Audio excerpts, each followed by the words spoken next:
स्वागत है आप सभी का द ब्रेकफास्ट शो में। अगले 1 घंटे में हम आपको मध्य प्रदेश और छत्तीसगढ़ के साथ ही देश और दुनिया की सभी बड़ी खबरों से रूबरू कराएंगे। लेकिन सबसे पहले देश विदेश की 20 बड़ी खबरें T20 न्यूज देखते हैं। अतीक की संपत्ति पर आज ईडी का शिकंजा। 7,000 से ज्यादा बेनामी संपत्तियां और 700 बैंक खातों की होगी जांच। रिहायशी संपत्ति के अलावा खेती की जमीनों के दस्तावेज भी शामिल। 700 करोड़ के ज्यादा की रकम हो चुकी है बेनकाब। सीजेएम कोर्ट में अर्जी देकर एसआईटी ने मांगी अतीक की हत्या के आरोपियों के रिमांड। हत्याकांड के खुलासे के लिए आरोपियों से पूछताछ जरूरी। पुलिस की अर्जी पर सुनवाई आज। शाइस्ता की खोज में यूपी पुलिस ने यूपी से बंगाल तक छेड़ा तलाशी अभियान। लगातार लोकेशन बदलने की वजह से बमबाज गुड्डू मुस्लिम भी अब तक शिकंजे से बाहर। यूपी पुलिस को जल्द दोनों के पकड़े जाने का भरोसा। यूपी में अपराधियों से निपटने के लिए सरकार की हिट लिस्ट तैयार। कानून व्यवस्था बनाए रखने के लिए तैयार लिस्ट में कई मोस्ट वांटेड। सीएम योगी बोले अब कोई माफिया किसी को डरा नहीं सकता। कानून हाथ में लेकर संविधान के खिलाफ काम करना देश हित में नहीं। अतीक हत्याकांड के बहाने शरद पवार ने साधा योगी सरकार पर निशाना। मुल्क की भलाई के लिए घर घर में एकता का संदेश पहुंचाने की बताई जरूरत।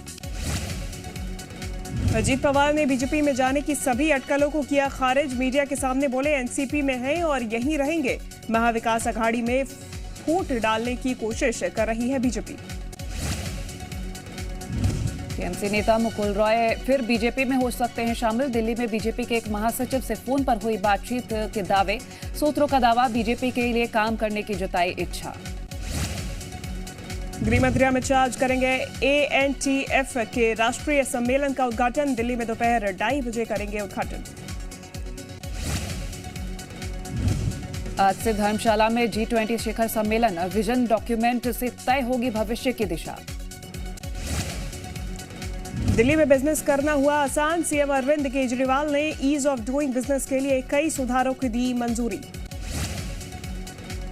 सीमा पर तनाव के बीच वायुसेना प्रमुख air chief marshal VR Chaudhary ने दुश्मनों को दिया संदेश। बोले बालाकोट ऑपरेशन ने बताई एयरफोर्स की ताकत। नो वॉर नो पीस की स्थिति में भी वायुसेना प्रभावी।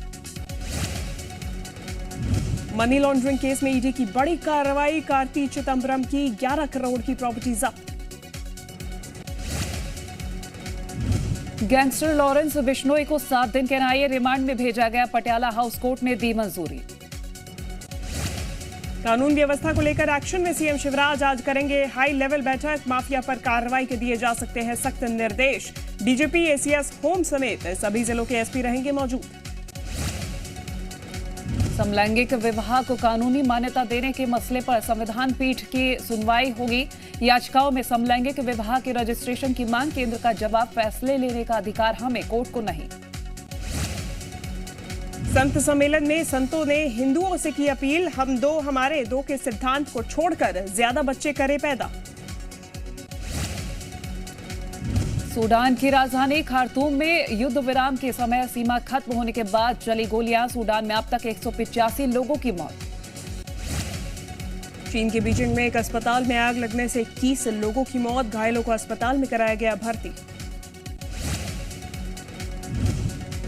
आज आईपीएल में राजस्थान रॉयल्स और लखनऊ सुपर जायंट्स आमने सामने होंगे। शाम 7:30 बजे जयपुर के एसएमएस स्टेडियम में होगा मैच। इरफान खान की आखिरी film the song of scorpion 28 अप्रैल को होगी रिलीज। फैंस में फिल्म को लेकर खास उत्साह।